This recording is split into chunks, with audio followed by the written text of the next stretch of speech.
everyone. My name is Chris Hardin. I'm the City of Suwanee Economic Development Manager, and we're going to talk about activating your community's youth. Specifically, we have the Suwanee Youth Leader program here in Suwanee, and it has been around for what, 7, 8 years? It's been around since, I'll give kind of an introduction. It's been around since 2014, and I did a poor job of introducing myself earlier. I'm Denise Brinson, Assistant City Manager, been with the city for 25 years.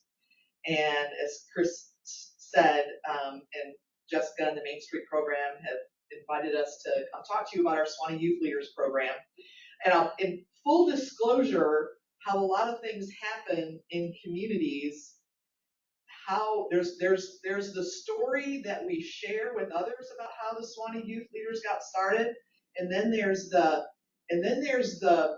real kind of inspiration for whatever the program is. And sometimes those are the same. In this case, they are, but there's a nuance in there that I'll talk about. In 2014, my junior in high school at the time came and said, "Mom, I'm having real, I'm feeling bad because I've tried out for all these clubs at school and leadership programs on a big county level." And just to give some context, Gwinnett County has about 185,000 students in their public school system. So it's a very large school system.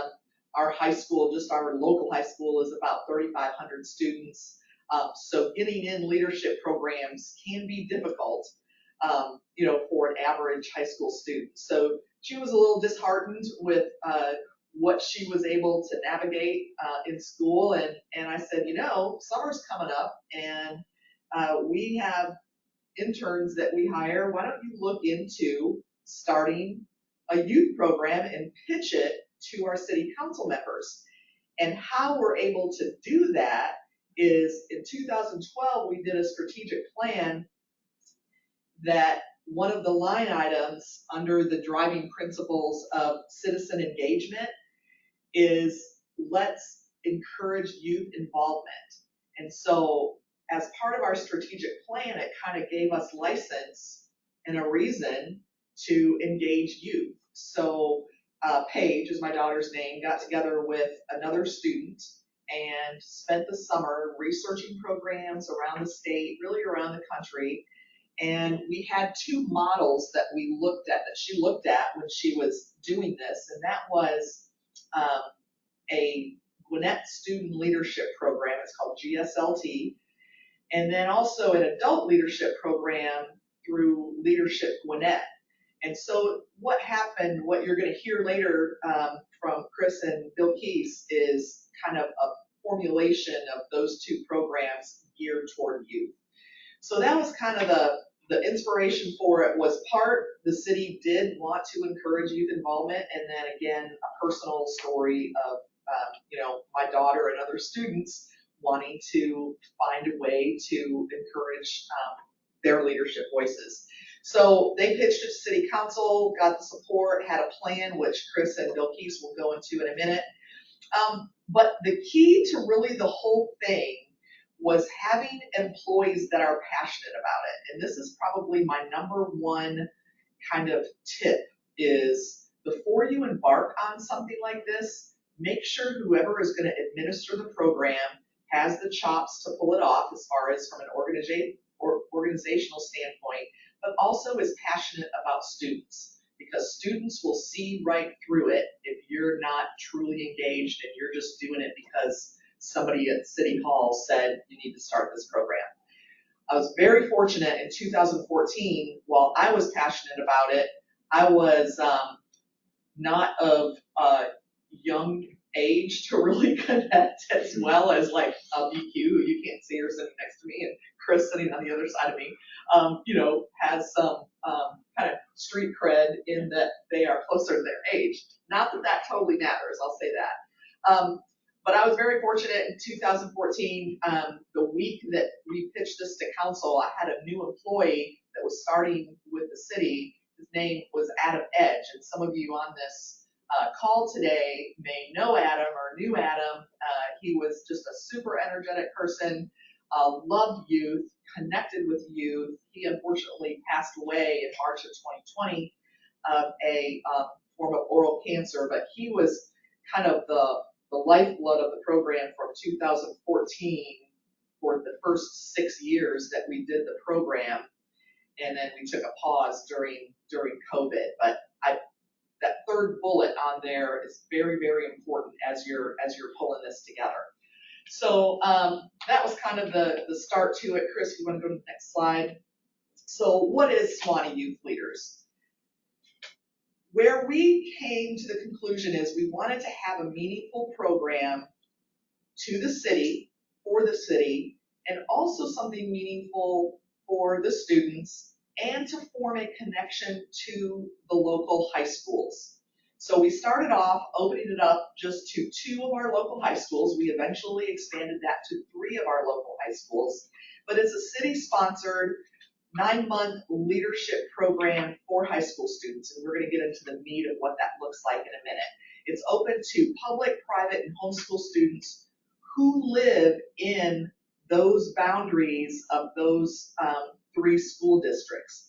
Now, you could be homeschooled, you could go to private schools, but you have to live within those boundaries. And that's because we really wanted to engage with students who lived in and around the city of Suwanee. And the 9-month program is, again, we'll go through it in detail in a minute, but it's made up of educational programs, team building activities. I think it's in here, but it may not be. We start off with a 2-day retreat that is mandatory for all of the students. And if they can't go to that, then they can't be in the program. So we'll talk about some of those tricks in a minute as well. But bona fide volunteer opportunities, bona fide service projects, and then, leadership things along the way, which I will turn it over to BQ to kind of go over the mission and start talking about the guts of our program. Yeah. And do we want to ask questions at the end, or do we want to ask questions as we go along? Is there a screen that tells us if questions pop up? I will moderate the questions at the end, so let's just save that till the end. Burning question as we're going along, just if you see something, feel free to stop us. Yeah, so like any good program, you do need a mission to follow through, and our mission for Suwanee Youth Leaders is to empower the young leaders to connect inside the community and make an impact outside the classroom. And you wouldn't believe that this one sentence had a lot of thought into. Every single word matters, and we really, this is our guiding statement when we're coming up with, over the year, what our program should look like. And I'll say, and we'll interrupt each other, so you guys interrupt me, I'll interrupt you. So one of the things that we're careful is that it's not all about the students, and it's not all about the city. But we do need to make sure that the city has some benefits from it, and also, connecting with the school overall as well. Okay. Yeah, thank you. So our recruitment and review process is it's very refined now. So we started new this year, and our application would be live in February. So in the beginning, we opened the application up, and this is really crucial to include your principals and assistant principals to say that, hey, we're going to open this up, make sure you spread the word, recommend students that you know. And in the city, we post it on our social media, on our press releases. Again, we give it to the principals and assistant principals so they can post it on the school newsletters so they can run it throughout the end of March. So we have like a 1-month deadline. And then really, since Suwanee Youth Leaders is like 8 years old, it's really by word of mouth that people join and get referred to by their friends. So that's our kind of recruitment. And our application kind of is a personality assessment. We do care about their grades, but really we want someone to fit in with the group of students that we have, like 60. And in fact, we meet with the principals, and once the students apply, we kind of go to the principals and say, okay, principals, and this goes back to my daughter Paige. Yeah. Who is on this list that is already leadershiped out? Who is on in every Beta Club, DECA Club, GSLT, North Gwinnett Leadership Team, if they're already maxed out on opportunities, that's not really who we're looking for. We're looking for folks that maybe weren't chosen, but really have great potential. Yeah, and that's and Denise's daughter, there was a gap that we saw that, there are leaders out there, but they really need to show, like, hey, I'm a leader, but where can I go? And Suwanee Youth Leader kind of filled that gap in need for our high schools. And the principals loved it. Yeah, and the principals loved it. And so that's also the review that you see that we do discuss. So the principals are there in the recruitment and the review process. So we do talk to the principals again and say, hey, do you recommend this person or do you not recommend this person? Because they are trying to do too much. And again, we don't want that person that already is in that 1% that's in everything. And we don't want people that get in trouble all the time because we're not trying to be a medical professional and helping someone with their issues. Yeah, we just want to give them an opportunity. So we don't want drama, I'll say. Yes. So we're not trying to save the world. We're just trying to help students that want to be helped, right? Yeah, we're giving. It sounds crass, but no, yeah, we're giving them a platform to showcase their leadership. And I'll say on the review slide here, it says on average there are about 90 applicants who apply. There are 4 of us leaders here. One's not with us right now, but we try to whittle that list down to about 55 to 65 chosen applicants, knowing that some may not be able to make it after their retreat. We may get down to about 50, but we want to keep it manageable so that it's not too big of a group, too big of a cohort, that people get lost in the shuffle. Yeah, and it's all right if there's less too. So I wouldn't worry about if you don't have the first year out, if you're going to embark on this. The first year, you may not have as many apply because of the word of mouth hasn't gotten out yet. The next year, you'll have more. Yeah. We had 90 applications the last couple of years, but before pre-COVID, we were getting around 120 applications, and it was really hard to say no. So understand with your city councils or your leadership, your development authorities or Main Street groups that saying no to people, your citizenry can be really hard. So you don't want to over promote in some ways. Yeah. It would be terrible if we had 200 or 300 people apply. That would be awful to say no to, More than 100. Yeah. All right. Good point, Chris. I'm going to switch now to the implementation of the Suwanee Youth Leader Program. So it says on here, we meet once a month on Saturdays from 9 to 1. There's a lot of planning that goes on prior to us actually kicking off the program. And Denise alluded to the fact that we have a retreat. So we switched to do a program that now tracks along with the school calendar. So it starts in August, goes all the way through to the end of the school year.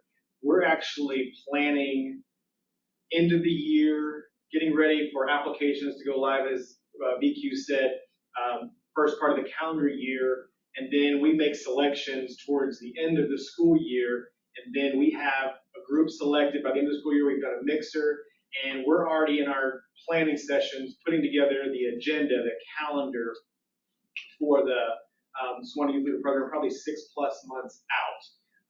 It says here we engage with local leaders. Well, one of the things that is important is you need to lean on the relationships you have in the community with your local leaders in all industries and all backgrounds, because you need to plan in advance. People's calendars fill up. It's very important that you start getting on people's schedule early enough so that when you have these meetings, it runs pretty smooth and seamless. So we will meet from 9 to 1. We'll come in. We usually do the icebreakers. We want to really get them standing up, not in cliques. We want to do different things, like I said, get them out of their shell and really get them active in conversation and talking. And then we have a program where your local leaders will talk about their various backgrounds, their leadership journey, and what they're doing in the community. And then towards the end of each meeting, we have breakout sessions where it says facilitation of planning for events. In the past, it used to be where the entire Suwanee Youth Leader cohort would plan an event. They'd be broken down into different groups where you'd have one plan one event, one plan another. Last year, we switched it up to where you could either do an event or you could do a service project. We called it the Cheers Project. in remembrance of Adam Edge. And there'll be some pictures later on. You can kind of see what that actual service project looks like. And so at the end of each meeting, we're spending about an hour and a half. Could even stay after the meeting for event planning to make sure that this event or the service project that they're doing that really comes to fruition at the end of the Suwanee Youth Leader 9-month program is when they take ownership of it and really exert the leadership skills that they've learned. And that's another point. These students are constantly getting opportunities throughout the 9-month program to volunteer for various events. You see a picture here. This was our Glow in the Park. We have our August concert. We have Suwanee Fest. That they are asked to step up and play a leadership role in helping to execute a lot of these events. So they're getting that experience throughout the year before they actually have to take hold in them, put on one of these events themselves. Denise, you want to add something? So yeah, just a couple comments. So on the final bullet here, what he was talking about, it's kind of a three-pronged approach. It's in-class leadership, it's being able to volunteer for events and learn from others on how to volunteer for events, and then the third thing is planning, as Chris and BQ are going to go into planning a service project and an event themselves. And that's probably what over the years I've heard people really love the most, is being able to do it themselves. And a couple other comments on the Saturday meetings. One tip that we have for that is don't publish an agenda ahead of time. Have it fluid in case changes happen. The students probably aren't going to read it anyways. So just have them, and I wouldn't preface unless there's like something super special that's happening at the next meeting, or give them a topic, but don't give any details of what's going to happen. And it's fine. It allows you to be more fluid in your planning. And also make sure your speakers understand that they're talking to high school students and that they're good speakers, they're engaging speakers. Encourage as much as possible to engage the students in activities themselves, whether it's talk in turns, talking to each other, and then reporting out to the group. Just we did a lot of research on the front end about how to engage with high school students. And for those of you who are in your 40s, 50s, and 60s, it is not the same as it was when we were going through high school. Lectures are out, even though we do some of that, we do a lot of that, but it's not only lectures. So that's just a couple topics about that. All right, so what are our typical meeting topics? Different things that we focus on in the program: city planning. We will have our city manager. We will have elected officials. We will have planners come and speak to the group, and also do team building or teamwork activities, which require them to implement the practices that they had just learned about from some of these speakers. We have judges, local judges in the community, who will come and talk to them about the legal system and their own leadership journey and what it means to be a judge in the community. We have folks from the arts community. Oh, they do a mock, during the judges, they do a mock trial. So they spend about an hour and a half of the 4-hour time period engaging among themselves doing a mock trial. With the city planning, they do an hour and a half planning exercise that they're not sitting and listening to people talking. They're coming up with it. It's a program we stole from Atlanta Regional Commission that they share. So a lot of it is they will hear it on the front end, and then they take what they've heard and they implement it the same day. We have folks from the arts community. We have folks, we're really big on the 5 Voices program. If you want to. It's a leadership personality. It's based on Myers-Briggs. It's just a very easy to understand way of understanding your kind of personality and your leadership type. And it's very easy for people to remember. So it's just something that we implement, really a piece of it every time they get together. And it's something that they can take back to their programs at school. It's something that you can go on the number 5voices.com and kind of check that out. We require them to take the 5 Voices assessment before they even start the program. Right.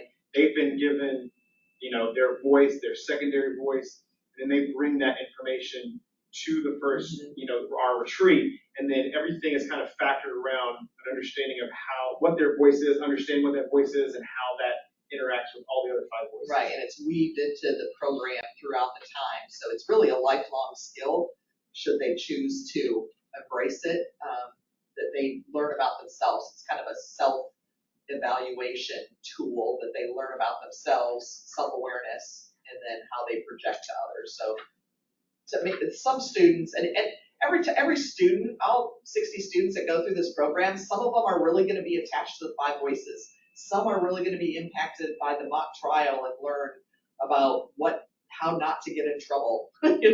Some people really resonate with the city planning. We've had students that have decided to become city planners as a result of going through this program. So each student something else will resonate. And it's not shown on here, but one of the things that we're also very intentional about is getting outside of City Hall and actually going to various locations. So, for example, this past weekend, we were at our Suwanee Police training facility, teaching and having our chief of police and our police officers teach these students about use of force and letting them do training simulators. Last year, we went to the state capitol and they got to engage with local state legislatures about important topics. We've gone to the Lawrenceville Arts Center and they get to see the different performances that are put on in the community. So it's getting out and not only engaging with these folks here at City Hall, but getting out into the community as well. So these are just some examples of different type meetings. We have Judges Day, so we had some local judges, and this was where the mock trial. We had, they get to be dressed up and kind of be in character, in role. The Plan Your City, as Denise mentioned, was from ARC, where they had to, each of them broke into different groups. They had to plan what their community was, and they didn't realize at the time they were planning a community. They thought they were planning it in a vacuum that had no impact on the communities around it, but then towards the end, we put everything together and they realized their community, their puzzle piece is part of a larger scheme, and so they get to understand how all that complexity goes together. All right. So as we talked about, throughout the program, they do an event committee or a service project committee, and this event committee, they get to plan out their own event that they want. And usually, when Food Truck Fridays were huge, they love planning a Food Truck Friday, but they really can plan any kind of event in the city. And so the pictures here that you see are the first ever Suwanee's Got Talent. So it was a talent show that was, again, made by the Suwanee Youth Leaders event committee. They got the performances and talent, they did the MC, they got the trophies, the decoration, and throughout that whole event, they're the ones that planned the whole thing, and it was a really, and then also, before that, they also have a budget of, I think, $1,500. So they do have a budget, and they know how to be fiscally responsible. And if they go over that, yeah, and if they go over that $1,500, they'll have to do some fundraising, and some people have. And then in the next one, so there's a service project committee. So this is another committee in the Suwanee Youth Leaders that they can try to make an impact in the community and benefit the community. And these 2 pictures that you see, they called it the cheer spot. So the students wanted a place that people their age could come in, hang, and just spread cheer all around. They also had a budget of $1,500, but I don't know if you've seen or if you see these murals, the chairs, the concrete. It did cost well over $1,500, and they did fundraise. The city matched it, but this was a huge project that they did. I wouldn't recommend it. Yeah. For high school students. Yeah, for high school students, this was a big undertaking, but I think we definitely learned from it. But this is actually right behind City Hall, so we allowed them to kind of pick where they wanted their spot to be, and this was a perfect location that they're going to make impact for. Yeah, the city gave them options. We didn't just let them walk around and point to a place that you guide, the advisors guide the students on making the best practice decisions. So, the biggest question is, why do students want to join Suwanee Youth Leaders, and what benefits them? Our first thing is increase civic awareness, so they get really behind the scenes of how a city functions. They meet the mayor, they think that's the coolest thing ever. They meet the council, they meet they meet judges in their local community. They meet city employees like planners. So they meet a lot of people and get to know all the behind the scenes of how the city functions and what we're all about. Again, there's exposure to community leaders, and they also develop those soft skills, team building, how to talk to people, public speaker, presentation, communication, and they also build connection with their other fellow high schoolers. So there's 3 high schools plus private and online campus that they all meet, and they can build those friendships, connections, and relationships that will last forever. And then the last thing, and I hate to say it, but it is a great college application builder. It really is a great resume builder for them. And at the time, some students really know that it's good, and some students don't, but it's a great resume builder. Get ready to write lots of college rec letters. Yes. So, kind of just to wrap up this portion, and I'll talk about some of the benefits for the city in a minute. But this quote on here, Suwanee Youth Leaders has given me the courage to be visible in a crowd and have comfort in that visibility. It's a great quote from one of our students. I also hear students say what they love about Suwanee Youth Leaders is that there's not a signed, you don't walk in with a president of the club or a, vice president. You make your way. So it's more collaborative than it is, competition related. So, and of course, meeting students from different schools. This picture on the left is just there's lots of exercises and activities that we do along the way. This is one of them. It's outside, and they just grow and kind of being human beings. And post-COVID, when they had a couple years of not being around their fellow students, it was a struggle. And I think these group of 60 students that went through post-COVID are better off for it. The next slide, benefits for the city. Of course, it aligns with our strategic vision in writing, and our strategic plan back from 2012 aligns with that. Growing civic leaders, we don't know how this is going to impact other communities or Suwanee, but we like to think that we've given them a reason to volunteer and an understanding of what that means during this program. We've given some students have gone on to be more involved in the city. We've had students that have participated in our comp planning processes and other planning processes that we know we have a group of students that we can call on and say, hey, we know that you had an interest in transportation. How would you like to be a part of this transportation study that's being done by Gwinnett County? And we provide that opportunity, and other groups around the county know that they can come to us and say, hey, we would like a couple student representatives to be on a steering committee to reframe how the libraries of Gwinnett County look. And we had a couple students that provided that. And it's just really great to be that resource on a wider level as well. And then enhancing connections with surrounding schools. I'll cement this with a big exclamation point. The schools love it. One of the reasons why they love it is it provides an opportunity for their students. Another reason why they love it is they have very little to do with it. They can promote it, they can help us select students, but beyond that, we do not call on them for assistance. We handle it ourselves, which I don't think is the norm with schools a lot. I think a lot of people come to schools with great ideas but expect them to implement it.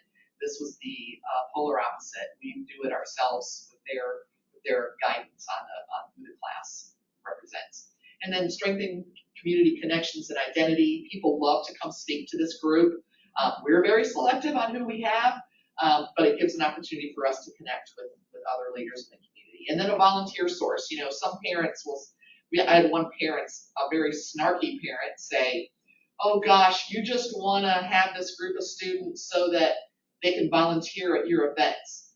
I was quite lit into this parent with, We put a lot of work and effort into this. Trust me, that is not the reason for doing this, but and it's so funny because their daughter was just adorable and was just a great participant, but the parent, oh my gosh, don't let the parents get involved, by the way. That's a tip, right? Yep. Just all the communication goes between us and the students. Yes. Do not have the parents participate in this. This is not now. The students come back. Another kind of benefit for the city is the students will go back and project good vibes about the city, but you don't want the parent. Let them get the good vibes from their students, smiles on their faces, and participation levels, and tens, dozens of volunteer hours that they could get. But let that be the involvement, not having the parents involved. Just a tip, if you can choose not to do that. And then this is just final advice, and Chris and Vicky will have some as well. Have fun with it. Don't be afraid to fail. Always try something new. And students are very forgiving. They don't mind that because they're learning along with you is great. Give students the opportunity to grow, get out of their comfort zones. This is kind of a cliche word, but at the end of the program, there's students that absolutely wouldn't have held a microphone in their hand had we not forced that microphone in their hand. So, don't be afraid to do that. What the students and you put into the program is what you will get out. I go back to the very opening statement that I had. Make sure whoever is leading this program on behalf of your city or Main Street program is passionate about students. DQ and Chris, what other? I would say for me, when you're putting together this program and you're figuring out, Denise's point is accurate that you need to have people who are passionate, but you also have to have a group of people who bring something different to the group. Because the students will gravitate to different leaders. So different folks will gravitate to BQ, some will gravitate to Denise, some will gravitate to myself, some will gravitate to Kim Town, because we all are have different backgrounds, different interests, different personalities, and the students, have a diverse set of leaders that they can then go to and feel connected with as well. And now before BQ gives her final advice, they all love BQ the most, I would say. Yes. Much to my dismay. But yeah, I think one thing for me is as you have your leaders there or whoever's implementing the program is to allow the students just to feel seen. Honestly, in school, sometimes they don't get that because teachers are so busy. So allow the students to be seen, be heard, and just let them be in this environment, in the program. That's all good. I guess questions now? Yeah.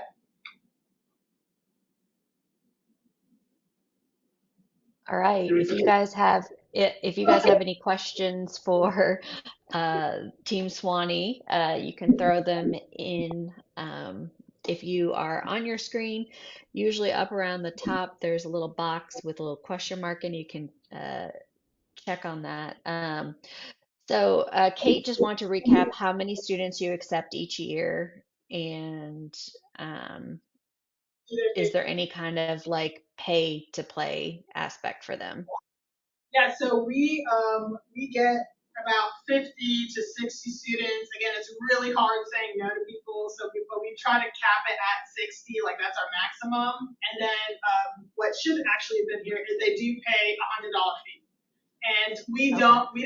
If someone can't, if they say, hey, I have a financial woe, we don't mind. We won't ask any questions. We'll just let them go in with the scholarship. And that's really done. The $100 is a nominal fee just to kind of make sure they're truly in it, because we turn down a lot of students. So it just kind of cements their participation. We don't need the money. We fully fund the program through the city. But that it does help pay for field trips. That's how we kind of justify it. But if all the student has to say in an email or in a phone call is, hey, can I get a scholarship? And no questions asked, we just waive the fee. And I'll say too, about selection of students, politically, I mean, it's important that when you're looking at all the schools don't exactly line up with city limit boundaries. You want to also make sure you're being very intentional about not excluding folks who live in the city limits. You want to make sure that you're accepting a good number of folks who live inside the city that is funding the actual program that they're being involved in. We don't exclusively make it for people who live in the city, but that is a big consideration as well. Yeah, if somebody who lives inside the city, while we do look at that kind of as our first set, but if a student only put one word answers on their 250 word essay question, we're not going to accept them. So it's not, thank you, Chris, that's a good, for us anyways, we want our people that are funding the program to kind of get first dibs. Yeah, so So I get. I was gonna say, so the students pay 100 in, again, to show their interest and their commitment to the program. How much do you guys budget for the overall program, since the city is supplementing the rest? Yeah, it's about, it started off with $10,000 a year. We're probably closer to 15. And like the $1,500 that is used for the event comes out of our event budget.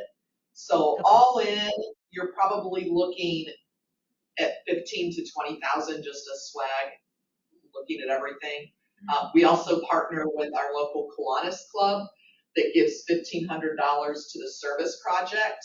So that's where that money comes from. So we kind of piecemeal where we can, but I'd say 15 to 20,000, and we provide some of the expenses include a final gift at the end of the 9 months, a book, a hardcover book. We feed them at every meeting. We take a trip to the Capitol usually, which we rent a bus and, have all those associated expenses, office supplies, stuff like that. So you could do it on a shoestring. You could get donations for that. We just fund it ourselves, and that $100 can help pay for that too. But that does not include the 100. It's probably, I'd say at least 10 to 15 to 20, depending on field trips and things like that. What other big expenses do we have? Yeah, that's it. Yeah. Okay. When you guys do your monthly meetings, are you meeting at City Hall or are you meeting at different locations? Where does that take place? Generally speaking, we meet at City Hall, and part of that is just ease of having a consistent location. So we plan it out the whole year in advance. We reserve the rooms that we need. And we do it on Saturdays, so City Hall isn't generally open during that time. It's mostly for consistency. There are times that we don't, like this past weekend, we met at the police substation. But generally speaking, any other, and our retreat, I saw the question about the retreat. The retreat, it's 2 days. It's from 9 a.m. to 6 p.m. on a Saturday and 1 p.m. to 5 p.m. on a Sunday. It is not overnight. No way would I want to get into facilitating that. Yeah. And it works out great. They're exhausted by 6 p.m. on Saturday. They are fully, intensely engaged and moving around the entire time. And then the Sunday is where they kind of take the stuff they learned on Saturday, the team building, getting to know each other, and then putting it into practice and starting to plan their event, starting to plan their community service project. So it's and we'd be happy if somebody's really interested to share our agendas and things like that. We'd be happy to do that. But generally speaking, the retreat, everything is held at City Hall, and our City Hall is right across the street from our main event area. Town Center Park is where we do all of our events. So it's just a great. And what part of the thing, and I'll say this, what's kind of cool too is that we give a big speech to the students at the beginning that we are entrusting them to oversee this building. When we have events and they're working at it, I'll give them my key card. I'll give them my key and they can get in the building and can go retrieve things. And some people I'll give a spare key to get in and out of the building. let them know, we are treating you differently than we would treat a regular high school student To a volunteering. higher standard. Yeah, hold them to a higher standard, and they love that. They appreciate that. They come back and do school projects here, and it kind of becomes their building as well. But other programs do it differently. I know Gwinnett County has a program. They meet all over the county, so you can set it up, however you want. I see a question from Andrew. I'm not sure. Maybe y'all will understand. It says, "What is the time limit for each person?" Speakers to speak. I think assuming it means like how long. It depends on the speaker, depends on how dynamic they are. Obviously, we want people who are dynamic speakers, but generally about an hour to an hour and a half. I'd say generally like half an hour or something, but we try to get people who can handle high school students for an hour and a half that will do talk and turns. We'll have a very interactive If it's interactive, it show. can go longer, Yeah, for sure. So it just depends on the speaker. Because we're also trying to fit in lunch, breakout committees, team building exercises, because it's not just them sitting there listening to, we've only got 4 hours to get everything done, so we do limit that time because we don't want it to be just them sitting there. Yeah, like if you have an hour and a half speaker, it's going to be mixed in with 2 or 3 minute videos throughout the time. It's going to be talk to your neighbor, talk to your, 3 people sitting beside you, and then, report out. So it's going to be activated within that. It's not just an hour and a half speaker. If we just have a speaker, I'd say 20 minutes. If they're just speaking on their leadership story or something like that, which we do have. And so it's open to current, so we'd say current freshmen and sophomores. So we only take 2 grade levels. It is not open to all grades in high school. So you're doing freshmen and sophomores. Why the younger versus the older students? Well, that's when they apply. They apply as freshmen. Okay. They start as sophomore and juniors. In August as new sophomores and new juniors. So we used to do it was juniors and seniors when it was on calendar year as opposed to school year. And I will tell you that seniors check out middle of their senior year. They're done, and they may or may not, be fully engaged on the rest of the second half of the program. So seniors, I would not recommend.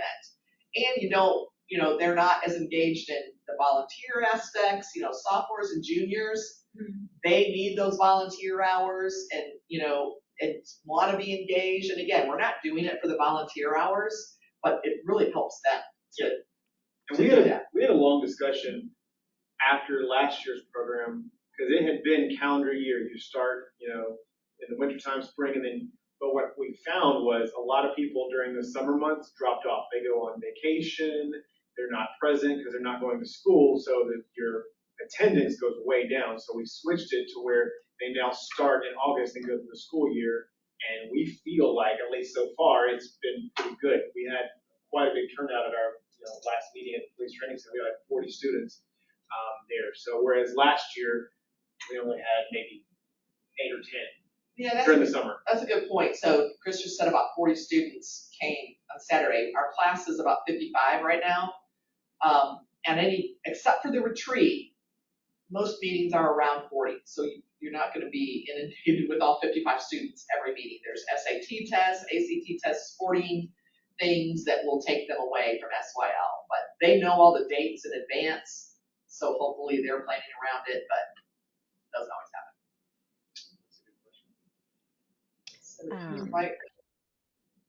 It was, do you invite or engage school administrators to any of the meetings or events? Not really. We did a while ago, I think it was like year 2 or 3. We had a beloved principal it was 2 schools at the time. He had stopped working for the school, and then one of the assistant principals in the other school had stopped working for the school.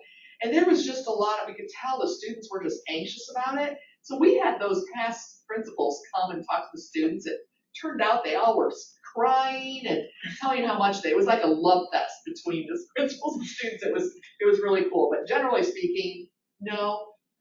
We'll invite them to the graduation that we do at a city council meeting. We invite them to stop in if they just are curious about what the retreat is like, but I think they're glad to not be involved. Yeah, honestly. there's no status or progress report. No that goes progress back to the reports, school. no. We do meet with them annually after the program's over, just to do kind of a, hey, what was word on the street? What did the students, because they interact with the students, what did they like from your end? What did they not like? And then, do you have anything that we need to know about moving forward, about new techniques or new, things that we should know about? So we do, take them to lunch once a year just to kind of reconnect with them. And if there's going to be any major changes to the program, we let them know at that time. But no, and it's good for them, I think. Yeah. Awesome. Well, thank you guys. This was wonderful.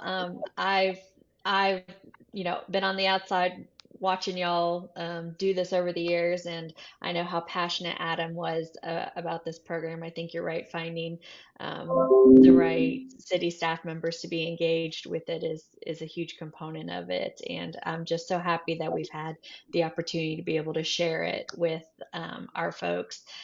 This is being recorded, and we'll make sure we get it uploaded to YouTube. And if you guys don't mind, we'll also share contact information for y'all, so that way if anybody else has any questions, they can reach out to y'all directly and learn from y'all. Jessica, thanks for letting us talk about the story. It's very rewarding. It's a lot of work, but it's very rewarding. And BQ and Chris, I mean, I'm fading out. They're like taking over. So next year when you do this webinar, I'm gonna just let them handle it. But thank you for your best. Awesome. Well, thank you guys. We appreciate y'all being here, and we'll see you around. Thank y'all. Thanks.